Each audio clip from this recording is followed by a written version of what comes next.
О самых заметных событиях пятницы, 26 мая, вы узнаете из материалов наших корреспондентов. В студии Сергей Михедов. Здравствуйте. Коротко о темах.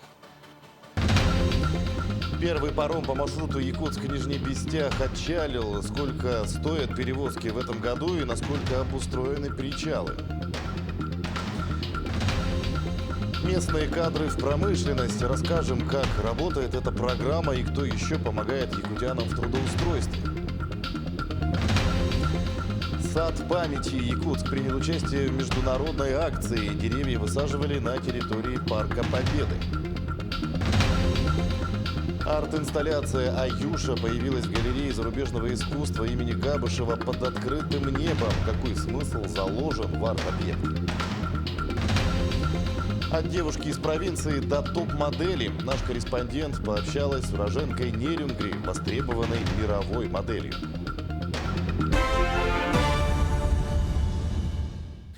Первый грузопассажирский паром по маршруту Якутск и Нижний Бестях отчалил. Ранее сообщалось, что технологический рейс успешно завершил свою работу по подготовке причалов. На сегодняшний день перевозки осуществляются не в штатном режиме, а по наполняемости. Напомню, в этом году паромное сообщение стартовало на несколько дней раньше. Исходя из ситуации на реках, тарифы на перевозку большинства видов транспорта остались на уровне прошлого года. Изменения коснулись только легковых автомобилей. Для них цены варьируются от 650 до 1400 рублей. Был выполнен рейс в 6 утра, спецтехника была отправлена на тот берег, чтобы подготовить причал и чтобы остальные паромы уже по накату начали работу.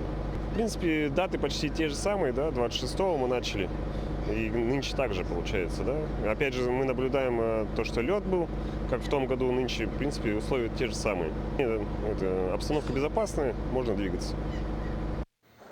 Пока вышли на линию 5 паромов, чуть позже ассоциация «Аям» добавит 3 парома для перевозки большегруза. Со стороны Нижнего Бестяха обустройство причала паромной переправы продолжается. Напомним, с прошлого года на причале идет обустройство, устанавливают светофоры, шлагбаумы, а также камеры видеонаблюдения.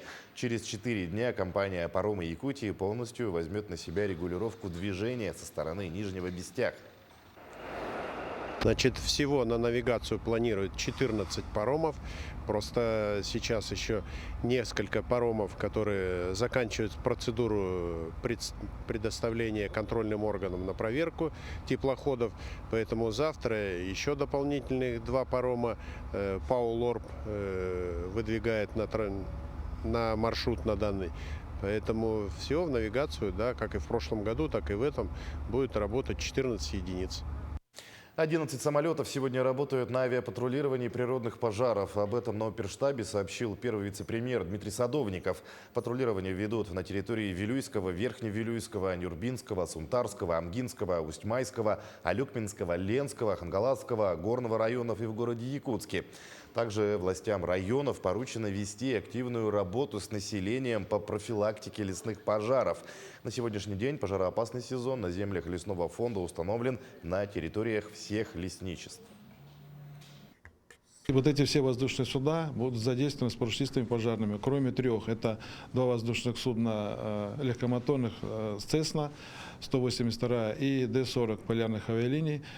Также вертолет «Робинсон-44» будет работать на авиационном патрулировании с десантниками на борту. Те самолеты Ан-2, которые будут находиться в воздухе, на борту имеются парашютисты в количестве от 6 до 6 человек. На таких авиаотделениях, как Сунтарская, Нюрбинская и Вилюйская, были созданы первые парашютные группы в этом году. Они уже совершили Вилюйский производственный прыжок, Сунтарых производственный прыжок. Пожары были потушены в день обнаружения, что говорит о том, что мы сделали правильное решение. Пожар с летальным исходом произошел в Якутске. Загорелся 4-квартирный дом по улице Притузова. На момент прибытия огнеборцев дом горел по всей площади. Сильный ветер разжигал огонь, создавая угрозу для рядом стоящих зданий. Тушили пожар 45 человек и 10 машин. В результате дом сгорел по всей площади. К сожалению, на месте происшествия обнаружена погибшая женщина. Причину пожара, виновника и ущерб устанавливают. Тем временем МЧС по Якутии усилила профилактическую работу. В жилом секторе в Якутии зафиксировали свыше 700 пожаров, основная часть которых произошла в жилом секторе. По статистике, более половины пожаров с гибелью происходят ночью или ранним утром. Нахождение человека в состоянии сна значительно увеличивает время обнаружения пожара. Так, с начала года пожары с травмой и гибелью людей произошли в Ленском, Мигино-Кангаласском, Мирнинском, Нюрбинском, Аймейконском, Алекминском, Сунтарском районах и самое большое количество в Якутске. В целях снижения числа пожаров и гибели людей сотрудники регионального управления МЧС России регулярно проводят профилактические рейды в жилом секторе. Медицинские организации республики продолжают оказывать медпомощь демобилизованным участникам специальной военной операции, а также их родственникам. На сегодняшний день помощь оказывают как в стационарном, так и в амбулаторном лечении. Также военнослужащих направляют на санаторно-курортное лечение в санатории Бесчагда. По поручению главы республики для оказания поддержки раненым в военных госпиталях страны организована работа врачей республиканских больниц. Буквально сегодня выехала бригада врачей под руководством главного врача детской инфекционной клинической больницы Богдашина Владимира Владимировича. Он уже второй раз выезжает, возглавляет бригаду для работы в военных госпиталях Дальневосточного федерального округа. Помощь в военном госпитале, то есть они оказывают первичную хирургическую обработку, участвуют в операциях, консультируют раненых. И, конечно, очень неоценима помощь психотерапевтов, психологов. Они проводят как раз психологическую поддержку, при этом проводят ее на родном языке. 5 лет назад глава республики Айсан Николаев поставил задачу сократить уровень безработицы в республике. Для реализации этой задачи было запущено несколько программ. Одна из самых больших и масштабных – местные кадры в промышленность.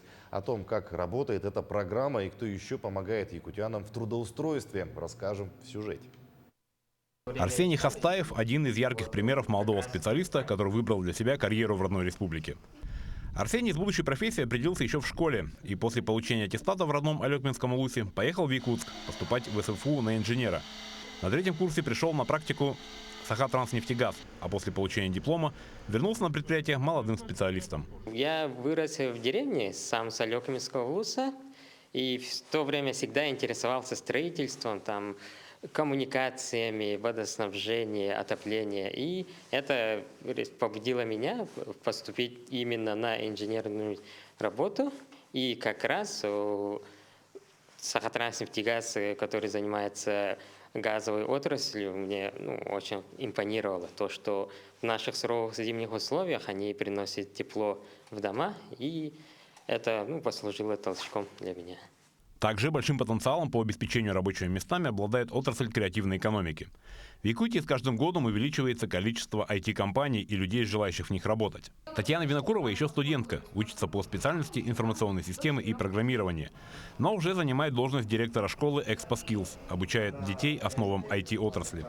За последние несколько лет сфера IT является одной из самых быстрорастущих, и в ней требуются и будут требоваться новые квалифицированные специалисты. Школа действует как 1 год уже под этим названием ExpoSkills.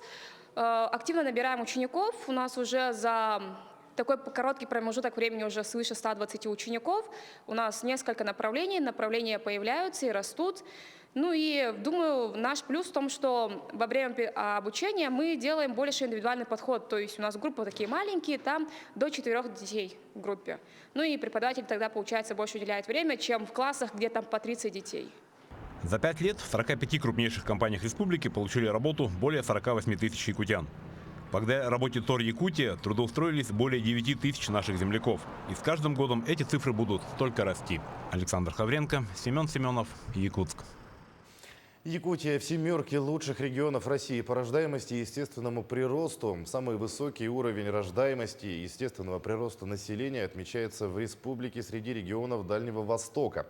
Напомним, 2 года назад Айсан Николаев объявил в республике десятилетие здоровья и поставил задачу направить все усилия на создание максимально благоприятной среды для жизни якутян, включая повышение качества и доступности медпомощи.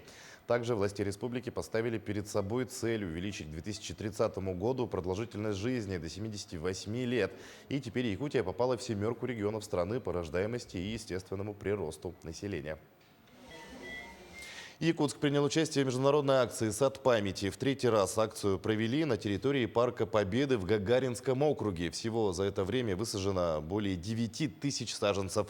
Подробнее об акции и ее участниках в сюжете Галины Чекуровой. Международная акция «Сад памяти» проводится ежегодно. В этом году в Гагаринском округе в Парке Победы должны высадить более 3000 саженцев. А в общем, по всему миру, не только в регионах России, но и за рубежом, необходимо высадить 27 миллионов саженцев. Это количество выбрано не просто так. 27 миллионов – это количество людей, погибших во времена Великой Отечественной войны.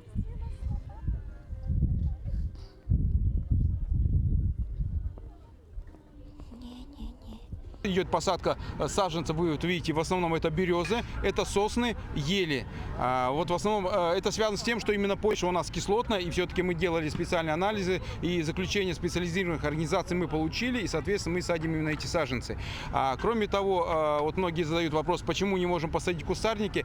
Дело в том, что кустарники здесь мы не можем посадить по той причине, что мы находимся в 15-километровой зоне аэропорта, поэтому все растения с плодами здесь не должны быть высажены. Всего на мероприятии приняли участие более 100 человек. Это студенты и сотрудники различных организаций и муниципальных учреждений. Каждый, кто пришел на акцию, уверен, что такие мероприятия очень важны не только для нынешнего поколения, но и для будущего. Как вы думаете, для чего необходимо проводить такие мероприятия? Акции нужно ли вообще это делать? Но мероприятия по посадке деревьев нужно проводить вообще всегда. Озеленять планету обязательно нужно без перерывов, вне зависимости от праздников и всего. А вот это вот «Сад Победы» – это, конечно, больше патриотическая акция. Как объявлено, за каждого погибшего посадить одно дерево. Поэтому мы с удовольствием, предприятием нашим участвовали в этой акции. Я думаю, что это прекрасный способ увековечить благодарной памяти целых поколений ратные подвиги наших дедов. Я считаю, что это очень необходимое мероприятие. Во-первых, мы почтим своей памятью людей, погибших во время Великой Отечественной войны. А во-вторых, мы озеленяем город. Это необходимо. У нас все-таки очень мало зелени. Мы северный город. Надо побольше зелени. Чтобы у нас было много деревьев и много кислорода. Я считаю, что такие акции необходимы, потому что в первую очередь мы приучаем детей к тому, чтобы сохранять нашу природу. Это раз. Во-вторых, в данном парке сейчас пока находится, условно говоря, пустырь, ничего нету. Сегодня этой акцией тем самым мы, сажая деревья, показываем то, что здесь может вырасти красивая аллея из красивых деревьев. Дай бог, чтобы они прижились. Сегодня ребенок у нас поучаствовал, посадил 2 дерева новых. Тебе понравилось сажать деревья? Мне очень сильно понравилось сажать деревья. Я всегда обожаю деревья. Одним из тех учреждений, которые приняли участие на акции, является налоговая служба. Они решили, что поучаствовать в данной акции – отличная возможность отдать честь тем, кто погиб во время Великой Отечественной войны. Для человека самое важное – это память. То, что не можно отнять у человека, это является памятью. И, естественно, мы же должны вот эту память передать своим детям, своим внукам. Этот сад будет символизировать и напоминать о тех событиях, которые произошли. В общем, в Парке Победы должны высадить около 17 000 деревьев. Галина Чекурова, Джурустан Накентьев, Якутск. Первый из якутян Евгений Кривошапкин в ночь на 15 мая достиг вершины самой высокой точки мира – горы Эверест высотой более 8000 метров. В Якутске сегодня альпинист-любитель на пресс-конференции ответил на вопросы журналистов. Евгения Кривошапкина сопровождал личный гид, известный альпинист из Непала и руководитель команды, рекордсменка по альпинизму Оксана Морнева. Так, на восхождение и спуск команда экспедиции потратила более 40 дней. В дальнейшем альпинист планирует организовать горные экспедиции по Якутии. Я решился после того, как сходил на самые высшие точки республики, нашей республики, и на высшую точку России, на гору Эльбрус. После этого я решился на высшую точку мира. С Россией нас было 2. Вдвоем поднялись с нашими гидами. Но планы у меня ходить по горам Якутии, а также на горы вокруг поселка Уснера. Более 10 лет у Федерации профсоюзов Якутии существует традиция. В конце мая сильнейшие сотрудники предприятий, входящих в Федерацию, собираются на соревнованиях по перетягиванию каната. По мнению организаторов, подобные формы тимбилдинга сильнее сплачивают коллег и учат командной и слаженной работе. В этот раз в соревнованиях приняли участие 9 коллективов, среди которых были как фавориты, которые уже не единожды забирали Кубок профсоюзов, так и темные лошадки, впервые планирующие победу в этом году. В этом году у нас подали заявки 9 команд с разных отраслевых профсоюзов. Постоянные это у нас Баскомфлот, Электропрофсоюз, Профзолото, медицинские работники, физической культуры и спорта. Ну вот это постоянные работники. Арт-инсталляция «Аюша» открылась в галерее зарубежного искусства имени Михаила Габышева под открытым небом. Инсталляция включает в себя 4 керамические скульптуры художника-керамиста Аюши Илларионовой. В мир керамического искусства окунулась Мария Кардашевская. Любовь к керамике пришла к Аюше Илларионовой не сразу. Сначала будущий художник-керамист планировала стать живописцем. Но поступив в художественное училище в Иркутске, она постепенно полюбила этот сложный в исполнении и одновременно интересный материал. После этого художница окончила Красноярский художественный институт по специальности керамика. Я люблю просто работать именно с объемом. То есть многие художники работают в плоскости, да, то есть это рисунок, графика, живопись, да. А вот я мыслю именно в объеме. Руками. Леплю. Ну, также я занимаюсь и скульптурой, такой классической, да, портретом. Но как выражение своего творческого начала, да, то это именно керамика. Будучи сама родом из Иркутска, Аюша уже 12 лет живет и работает в Якутске. Здесь она ведет мастер-классы, обучая этому ремеслу всех желающих. На инсталляции художница представила 4 скульптуры. Конечно, работы у меня намного больше. Но именно эти 4 работы, они идут как бы по одной теме, да, по теме женщины. Первая работа, например, она сделана еще в Иркутске, и она более такая, скажем, классический такой вариант, да, это сосуд, представляющий собой беременную женщину, то есть такая как бы двойственная форма, да, то есть это и сосуд, и беременная женщина, и выполнена в форме рельефа, и традиционно выполненные узоры, да. С прошлого года, после открытия галереи, после реставрации, Национальный художественный музей проводит серию инсталляций под открытым небом. В сквере галереи в прошлом, 2022 году, инсталляции проходили под названием «Арт Терра Якутия». В этом году первой открывающей инсталляцией стала инсталляция «Аюша». Ну а продолжат цикл инсталляций работы учеников детской художественной школы. Сквер открыт для всех желающих со среды по воскресенье с 10:00 до 18:00. Мария Кардашевская, Семен Афанасьев, Якутск. В Центральной городской библиотеке представили программу «Библия-ночь», рассчитанную на читателей старше 16 лет. Прошел закрытый показ из цикла «Русские писатели в Якутии», квиз по литературе, презентация книги «Очумелые ручки», различные лекции, квест «Имена на улицах Якутска», перформанс «Литературная карта Якутии». Отметим, что акция «Библия-ночь» в этом году в стране проходит в 12-й раз. Она направлена на поддержку чтения, развития библиотечного и книжного дела. В этом году мы говорим о краеведении, о якутской литературе, о культуре, поэтому к нам в помощь присоединились филологи, историки, которые расскажут на своих лекциях о культуре, литературе Якутии. А также пройдет квиз по именам улиц города Якутска. Квест пройдет у нас для наших читателей. Планируется музыкальный концерт, перформанс, где мы вместе с читателями создадим литературную карту Якутии. Все вместе, и она у нас будет выставлена в библиотеке. С открытием дачного сезона на Комсомольской площади развернулась первая ярмарка «Якутск купеческий». Это мероприятие также включает традиционную выставку-ярмарку «Дача, огород, усадьба». Горожанам и гостям столицы предлагают познакомиться с современными технологиями ведения приусадебного хозяйства и новыми направлениями в сфере озеленения и благоустройства, а также удачно приобрести посадочный материал. И не только. Более 150 предпринимателей представили разнообразие рассады в одном месте. Организаторы подготовили для посетителей большую культурно-развлекательную программу. Выставка-ярмарка продлится до конца недели. В этом году я посадила около 15 сортов крупноцветковых петуний в ассортименте. Точно так же махровая петуния, ампельная, кустовая, каскадная. Продажа идет хорошо. Покупатели активные.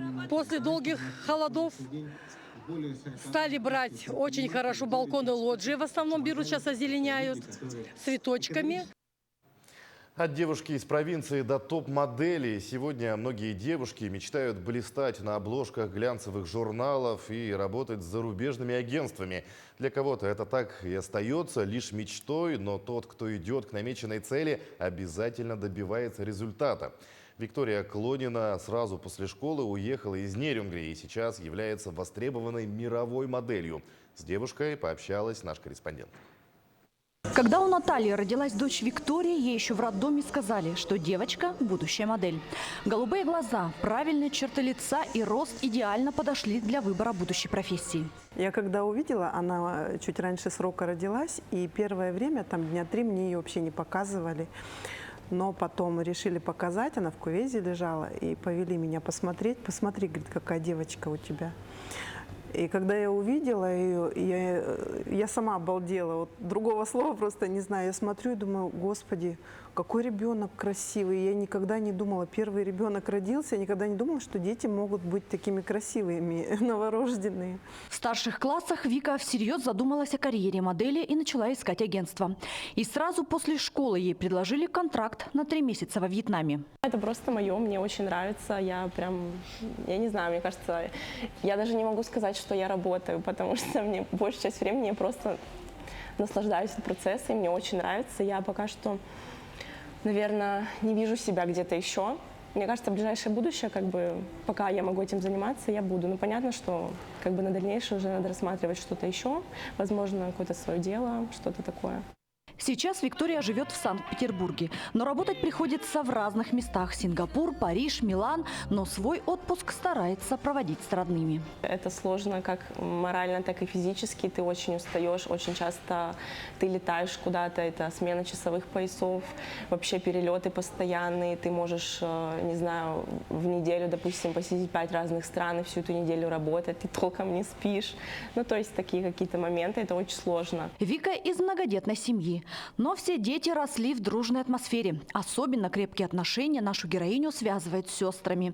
Их мама даже в шутку называет тройняшками. Девчонки, когда маленькие были, вообще не было у них каких-то конфликтов таких. У них всегда, они всегда дружные были. Вот всегда. Немножко, когда у Вики переходный возраст пошел, она, конечно, а те еще не подросли. Девчонки, она закрывала дверь, и их в комнату не пускала. Мама, забери их, они в дверь ей стучат. Вика, Вика.